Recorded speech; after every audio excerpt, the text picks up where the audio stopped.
What's happening, everybody? It's Sean with Reactions to the Classics, and today we have a fun top 10 list, top 10 alternative songs of the 1980s, brought to us by a friend, longtime patron and supporter of the channel, Brian. Thank you, Brian. Brian has his own YouTube channel where he does some music stuff, which is fantastic. AYBL Main. I will link that down below. Go give him a watch after you're done with this. Before we jump in, I'm just going to let you know right up front, the music's not going to be in this video, but there's going to be a link below where you can listen along with me if you so choose to. If you want to know what I think, just hang around. So let's dive into this. Obviously, you can look at me and probably figure out I am a child of the 80s. I knew music inside and out, but there's a little caveat to that. I knew top 40 music, hit music. I listened to a hit music station. And then we moved to a small town where all I could do was get this oldie station that had on Casey Kasem and then Rick Dees after Casey retired, his top 40. So I'd sit there every week and write down all the songs, and I'd buy the 45s. Yes, this is yesteryear. So a lot of these songs I don't know. I don't know that I knew any of them growing up, but some of these songs I know now, but there's still some that are kind of a hole in my knowledge. So let's jump in to see what Brian has to say. We always want to know what the patron has to say. He said, this month's top 10 list is keeping up with the 80s decade. He did a rap hip-hop 80s last month. Go check that one out, which is widely considered the 80s a weak decade. I feel that watered-down pop music and overtly sent-up songs played largely into that categorization. The 80s had some great music, and some of the best appeared on college radio and not top 40 FM channels. Brian's talking to me, man. Alternative rock became a passion of mine after my purchase of R.E.M's Document prior to my departure for basic training. In my moments of fear and anxiety for this major change, that album soaked into my core and got me through. And my sudden infatuation with the alternative rock music scene had hit the ground running. I started with a list of 87 songs, got it down to 17 in 3 days to what now are my top 10. One artist, one song was my only restriction on myself. I'm going to give you his honorable mentions up front because sometimes I forget to mention them at the end. Honorable mentions: Pixies, Monkey Gone to Heaven; Pogues, Dirty Old Town; The Jam, Town Called Malice; R.E.M, Perfect Circle. Man, that song's good. OMD, If You Leave, little Pretty in Pink there. Talking Heads, Once in a Lifetime. I love that song. And Talk Talk, I Believe in You. Well, let's kick this list off with the Smithereens, Blood and Roses, from their Especially For You album in 1986. Brian says Denizio wrote this song about a classmate from high school that had taken her own life. Like most Smithereens tunes, musically they're very simplistic, and this bass-driven tune carries the tragic story of a young person who yearns for, quote, belonging in this crazy world. The title was taken from a book from one of Denizio's favorite writers, Yukio Mishima. It was the first single from their debut album. That's what I found in my research. Always interesting, like this is what us or the record company wants you to hear first. I don't know that I know any Smithereens. I know I don't know this song.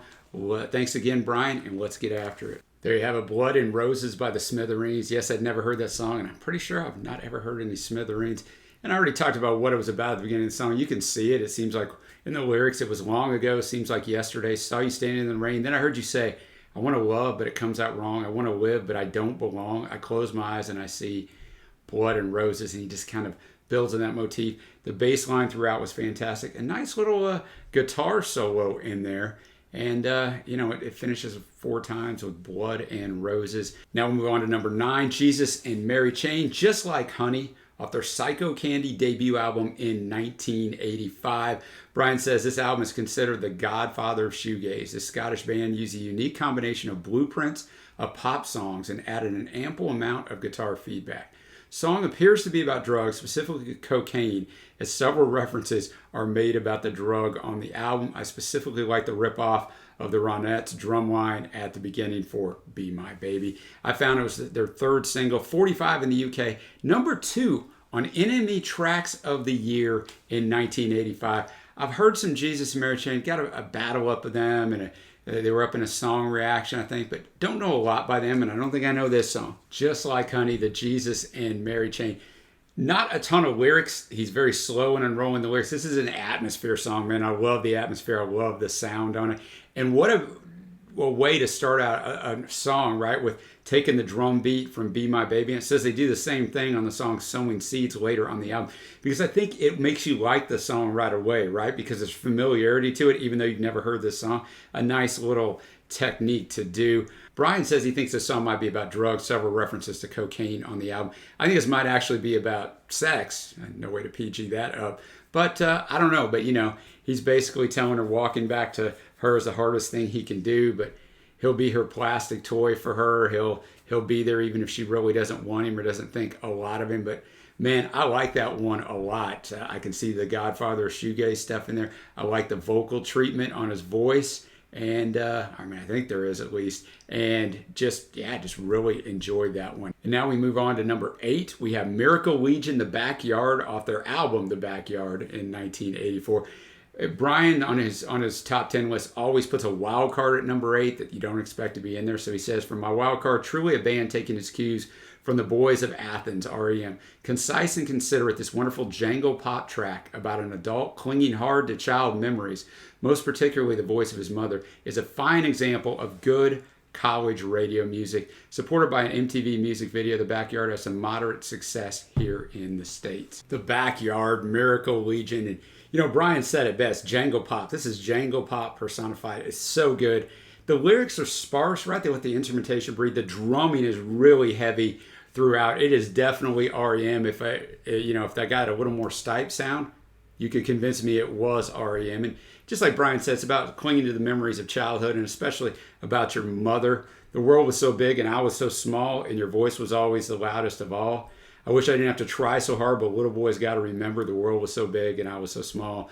I love the days I spent with you and I still have all you could offer. The backyard looks so empty now. Then I think of her, and then we just get back to that chorus, man. The world was so big and I was so small and your voice was always the loudest. And a couple little instrumental breaks in there. That's a fantastic song, man. I really enjoyed that one. Now we're going to move on to number 7. We got The Replacements, Swinging Party, off their album Tim in 1985, their 4th studio album. And my partner in crime on this channel, Trey, one of his favorite bands from the 80s is The Replacements.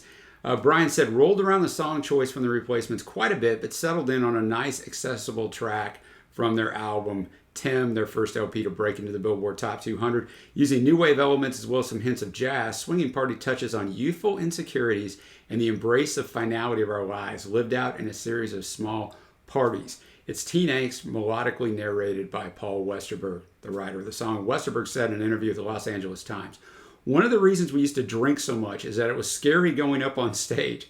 That's one of the things Swinging Party is all about on the album. How it's a little frightening to put yourself on display all the time. And New Zealand singer Lorde actually covered this song all the way back in 2013. I have listened to this album one time last year. I don't remember this song. It was a one-time listen, but I did definitely enjoy the album. Swingin' Party, The Replacements. Great choice here. Nice lyricism. He starts out, bring your lampshade somewhere there's a party. Here it's never ending. Can't remember when it started. Pass around the lampshade. There'll be plenty enough room in jail. Probably talking about when people get drunk, they put the old lampshade on, pass it around because everybody's drunk. The chorus, if being wrong's a crime, I'm serving forever. If being strong's your kind, I need help here with this feather. So I think maybe he's telling a girl here, if you need the strong type or a friend, if you need the strong type to be there for you, I'm going to need help with this feather. I'm not that dude. If being afraid is a crime, we hang side by side at the swinging party down the line. I think a little bit to a noose and a hanging there for the crimes. And then he just kind of goes through, they're from Minnesota and pound the prairie pavement because there's a lot of prairie land, water all around, never learned how to swim because he said quitting school and going to work and never going fishing, water all around, never learned how to swim now. I don't know if that's he never learned how to swim or he quit school, started working, he doesn't know how to do a lot of things now and life's tasks are just building up on him. So he just kind of repeats that stuff throughout. I really did enjoy that one. At number 6, we got Ecstasy, Dear God, off their Skylarking album in 1986. Brian says, Dear God did not appear on the original pressing of the album, as some records reps thought it might upset American audiences. Partridge's lyrics are that of an agnostic engaging in an ontological argument with God himself. The skiff-style song opens with a child, Jasmine Violet, talking to God in letter form. The girl used is the daughter of a friend of Todd Rundgren, the album's producers. I found his first release as a non-album single with the A-side Grass, written by Andrew Partridge. It was inspired by a series of books with the same title, seen by Partridge as an exploitation of children. It was originally intended, as we said, for Skylarking, but left off because of concerns by the record label. After college DJs across America picked up the song, U.S. distributor Geffen Records recalled and repressed Skylarking with the track included, because it shows you that they might be afraid it's going to offend somebody, but now it's going to sell some copies. We're going to make some money. They recalled it and put it on there. Partridge was dissatisfied with Dear God as he felt the lyrics were not representative of his views on religion, which is partly the reason why it was left off the album. Although Partridge is an atheist, he insists that heaven and hell exist metaphorically. The song's anti-religious message ultimately provoked some violent reactions. In the U.S., one radio station received a bomb threat, and in another incident, a student forced their school to play the song over its PA system while holding a faculty member hostage. Partridge also received a plethora of hate mail. He stated that he, quote, felt sorry for whoever he upset. He said, quote, if you can't have a different opinion without them wanting to firebomb your house, then that's their problem. In June of '87, the song was reissued as an A-sided single in both markets, reaching 99 in the UK, number 37 in the US. If you watch this channel, you know I'm a devout Christian, man, but it doesn't mean I'm a devout religious guy, right? There's a difference. You have wackos on both sides. Just because one person, threatens a radio station or does this doesn't mean that represents Christianity. But I always have an open mind. You're not going to change my mind on what I believe about Jesus, but it doesn't necessarily mean that I'll hate this song just because it's, quote, anti-religious. Let's check it out. Well, there'll be no race for my least favorite song on this album just because of the lyrical content of this thing. Not on board with. I'll tell you what, it says that the person, Jasmine, who's singing that first verse at the very end, she's only 8, so that's crazy. She sounds really good. As far as the lyricism of it, I'm not going to get into a whole theological discussion here, but God never promised this was going to be heaven on earth, and agnostics and atheists tie to that. Look at all the bad things that happened. Yes, because this is not heaven. Jesus wouldn't have had to come and die if this was heaven. So you can get into a whole theological thing about why does God allow this and that, and I'm not going to get into this discussion here, but it is in the Bible, and the Bible is true, and he goes against the Bible here and singing about everything else that he doesn't believe is true. So the lyricism, no way, shape, or form am I on board with any of that, but song's pretty good. It's not bad. I don't love it, despite the content of the song. So I'm talking about musically. One of my least favorite on here, probably It and the Smithereens so far, my least favorite on here, but not a bad tune as far as music goes. Now we'll get to one of the two songs that I'm very familiar with. The Cure, Just Like Heaven, off their Kiss Me, Kiss Me, Kiss Me 1987 album. Brian says, The Cure's first top 40 hit in America is reaching number 40 in the U.S. in 1988. Considered to be one of the band's best, Robert Smith claimed he, quote, would never write anything this good again. During production, the band members' girlfriends were present at the studio, maybe giving the band a little incentive to put some passion into their performance. No pressure. And I found, according to Smith, the song is about hyperventilating, kissing and fainting to the floor. The lyrics are inspired by a trip with his then-girlfriend and later wife, Mary Poole, to Beachy Head in southern England.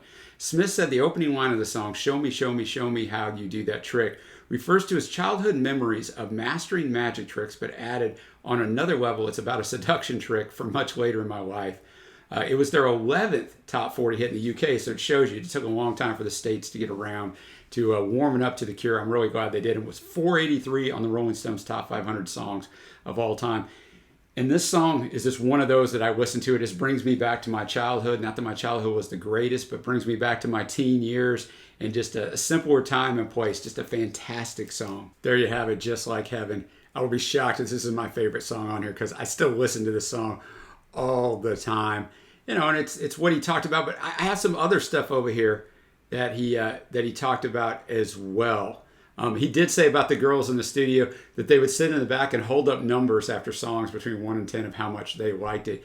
But in 2003, he shared about that night at Beachy Head and what it was. He said, I walk there sometimes and it cheers me up. That place is a pilgrimage spot for suicidals. It's because of the film Quadrophenia. At the end, someone drives a cool scooter off the cliff. I bought a book on the history of the cliff in the souvenir shop. And actually, Just Like Heaven is about a night I spent there. We've been drinking and someone thought it would be cool to just go for a walk. But suddenly the fog came in. I lost sight of my friends. I could not see a hand before my eyes. I thought I might fall down the cliff if I moved another foot, so I had to sit down until dawn. Later, I heard my friends didn't even look for me. Their explanations, it was nearly 5 a.m. We thought it would be light soon. I remember thinking to myself that I had to enjoy the moment. You now get an involuntary glimpse of the real Beachy Head. Try to learn something. I also heard voices. I nearly started believing in ghosts. So I like the build. It's like a 43-second build in this song. You know exactly what it is if you know the song. And then Robert just comes in hot. Show me how you do that trick. And Show Me How You Do It, I Promise You, I'll run away with you.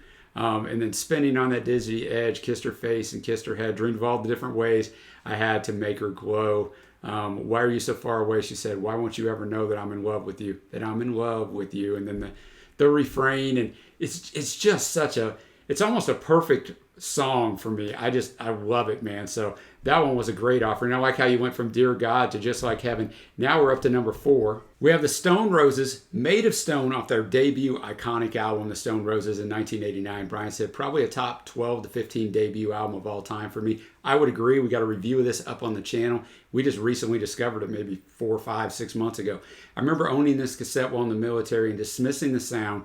But once I was working in alternative radio, I had to kick myself for missing out. Never got a ton of traction with Made of Stone until its re-release in 1990, and it climbed to the UK top 20. A combination of great jangle pop and neo-psychedelic seemed tailor-made for me and my musical taste. Let's check this one out. Okay, as it is with many of the songs on this list, right? It's not always about the lyrics in these. It's just the overall soundscape. Man, now I remember why I love the Stone Roses album so much. And I recognize as soon as the chorus come on that sometimes I fantasize. So good. It says this song is about the events of Jackson Pollock's car crash. It can be supported through Squire's imitation of Pollock's style on the single's artwork, while Brown's lyricism, such as your knuckles whiten on the wheel, have strong implications towards the car crash and Pollock's subsequent death. And you know, that's how it starts. Your knuckles whiten on the wheel, the last thing that your hands will feel. Your final flight can't be delayed. No earth, just sky, it's so serene. Your pink fat lips let go a scream. You fry and melt. I love the scene. So a little graphic there. And then the chorus, sometimes I fantasize when the streets are cold and lonely and the cars they burn below me. Don't these times fill your eyes when the streets are cold and lonely and the cars burn below me? Are you all alone? Is anybody home? Man, this song is fantastic. Now we're going to move into another song that I know, but I've only heard it once. It was in a triple shot we did way back when for one of our other patrons, CSN. Echo and the Bunnymen, The Killing Moon, off the Ocean Rain album in 1984. Brian says Ian McCulloch may be the most confident and arrogant guy when he proclaims that when he performs this song, he knows no band has anything near it. It definitely is a tightly constructed track with some wonderful strings, and the lyrics, which came to McCulloch in a eureka-like moment, are beautifully agonizing. A true labor of love in its creation. It was the lead single, often cited as their best song, went to number 9 in the UK. The chords of the song were based on David Bowie's Space Oddity, played backwards. The Killing Moon, Echo and the Bunnymen. I remember this song now that I was listening to it. Interesting song because it repeats the chorus 4 times to end. The chorus is in there 2 other times. Verse 1 is repeated a second time, and then there's a verse 2. So there's not a ton of lyrics, but under Blue Moon I saw you, so soon you'll take me up in your arms, too late to beg you, or cancel it, though I know it must be the killing time, unwillingly mine. So most people think he's talking about a woman, maybe seduction. He could be talking about actual killing. Fate up against your will through the thick and thin. He will wait until you give yourself to him. Is he watching his girl with somebody else? She's left him? I don't know. In starlit nights I saw you so cruelly. You kissed me, your lips a magic world. Your sky all hung with jewels. The killing moon will come too soon. That's the entire song, right? And then just with, you know, the second verse coming and different chorus stuff in there. But I liked it. You know, it definitely has that atmosphere that is building up, this grand atmosphere. The guitar work is fantastic. The drumming work, and, you know, Ian does a fantastic job on the vocals. And that's going to move us to number 2, The Smiths. What difference does it make off the Smiths in 1984? We do have a Smiths top 10 up on the channel. Check it out later. Brian said I could have picked from any 24 songs by the Smiths, but the guitar work on this alone is what stood out when I first ran their discography. Johnny Marr is on task. The only officially released single from the album in 1984 takes its name from a quote frequently used in the novel The Dharma Bombs. The original cover for the single was meant to be Terrence Stamp, but they used Morrissey recreating the scene instead. Later, Stamp gave his stamp of approval. That's Brian saying that, not maybe on him for that. And they were reprinting with his likeness. My research said the song was one of the band's first significant chart hits, peaking at number 12 on the UK singles chart. I listened to this album one time when I ran the Smiths discography, so I don't remember it, but maybe I will whenever we hear it. What difference does it make by the Smiths? This may have been on the top 10 list as well that we did for the Smiths. I can't remember. One of the things, you know, when you record every single day, you don't remember everything, but Really good song. Not only Mars' guitar work, but also the drumming in there. As far as the subject of the song, who knows? A lot of people think that Morrissey wrote it about being gay, but then he denied being gay. But it's some sort of secret, because all men have secrets, and here's mine, so let it be known. For we have been through hell and high tide. I think I can rely on you, and yet you start to recoil. Heavy words are so lightly thrown, but I'd still leap in front of a bullet for you. So a friend or someone you're in a relationship with that you told a secret to, whatever it is, whether it's about your sexuality or whatever. And the first chorus, so what difference does it make? It makes none. But now you have gone, and you must be looking very old tonight. And then he goes through. But the very last verse, he basically says, but you know the truth about me. You won't see me anymore. Well, I'm still fond of you. Oh, ho, ho. But no more apologies. I'm so tired. I'm so sick and tired. I'm feeling very sick and ill today. But I'm still fond of you. Oh, my sacred one. And he does this crazy falsetto stuff over like the last minute of the song. So it shows off those vocal chops. So a really good choice. Now we're up to number one. If you're a watcher of this channel, if you go on our live streams every Wednesday and Friday on Twitch, give us a follow there. And you know Brian, AYBL Main, you'll know that number one has to be, it has to be R.E.M. And he went with Radio Free Europe. I would have went with Perfect Circle, but you didn't ask me, and it's not my list. Here's what Brian says about it. It's off the Murmur album, 1983. Maybe the most popular jangle pop song of all time, Michael Stipe's mumbling delivery of Radio Free Europe didn't subtract from this charm of this all-time great. Murmur is considered a top 10 debut album of all time, and Radio provides a watershed moment in alternative rock music that resonated over the next 40 plus years. The indistinguishable nature of the lyrics was used to Stipe's advantage whenever he felt like just making stuff up when he performed live. My research, this was their debut single. It was released back in 1981 on the short-lived record label, independent record label, Hib Tone. The single received critical acclaim, and its success earned them this record deal with IRS. The R.E.M. re-recorded it, the one we're going to hear, for their debut, Murmur. Became the group's first charting single, peaking at 78 on the Billboard Hot 100. Stipe's lyrics are hard to discern and largely serve to give the singer something to vocalize with. When first developing the original song, Stipe intentionally did not want the lyrics to be understood, as he, quote, hadn't written any words of it yet. Also, when the song was played live, Stipe improvised his own set of lyrics halfway through the song. I was an R.E.M. non-fan, we'll put it that way, until Brian came into our community and he brought us an R.E.M. top 10 list, which is up on the channel. You can view that after this if you're a big fan of R.E.M. It's a great list. And I decided to run through their discography. And this album, Murmur, is my favorite album of theirs. I love it. I know a lot of people like Automatic for the People better. But for me, this album's fantastic. It might be my favorite debut album of all time. And this song is great. Well, there you have it. R.E.M. our number one track on the top 10 alternative songs of the 80s, Radio Free Europe. R.E.M. The lyrics I'm not really going to break down a lot because, as I talked about at the beginning, they're not exactly sensical. Radio Free Europe is an actual radio network run by the U.S. government, broadcast to Europe and the Middle East. The mission of the broadcast is to promote democracy and freedom. R.E.M. kind of makes the point in this song. It can also be used to put propaganda out there. You know, fantastic stuff. I mean, Bill Berry, the drummer on this, does a fantastic job. He also talks about in an interview how this was the song that was pivotal for them, because this song became a little hit when they put it out in 1981 and people would come to clubs and watch them. He said sometimes they didn't have enough money for the gas to even get to the clubs, and this song kind of put them on the map just a little bit so they could play just a little bit bigger clubs or bars and make a little more money to make a living before they could get this deal with IRS Records. Michael's just fantastic on this, obviously. I mean, the drumming is great, as I said, with Bill, the electric guitar with Peter Buck, and then Mike Mills is on the piano and the bass. Great instrumentation. Just has a very unique sonic sound, and I can see why it was so important at the time, and it's still important today. And now we're going to go to my favorite tracks. Of course, you know it's not going to be a secret. Just Like Heaven by The Cure, Radio Free Europe by R.E.M. I'm going to go The Backyard by Miracle Legion, and Just Like Honey by the Jesus and Mary Chain. Really not a song on here that was unpleasant. Obviously, I already made my thoughts known about Dear God, but still not a bad song with the melody and the instrumentation. As always, appreciate you bringing this list, Brian, everything that you bring. Like I said, go check out his YouTube channel. I will put the link below. And until next time, guys, I will see you.